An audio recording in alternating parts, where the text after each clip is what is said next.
নাম কি ভাই? পিপি আইল্যান্ড। না এই বীজটার নাম কি? এটা জানি কি বললো, বি আইল্যান্ড নাকি? না না, মায়া বেত পারে, বিবি আইল্যান্ড মনে হয়। হ্যাঁ হ্যাঁ সম্ভবত বিবি আইল্যান্ড। বাতাসে কান পেতে থাকি।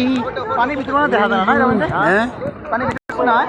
আমাদের আরো কিন্তু কিছু আছে যেখানে আমি কিন্তু ভিডিও কয়েকটা করছি, ক্লিপ একটা না, হ্যাঁ একটা না করে নাই, হ্যাঁ এটা ঠিক আছে। কয়েকটা কাইটা বাই বাই, আবার দেখা হবে নেক্সট ভিডিওতে। আল্লাহ হাফিজ।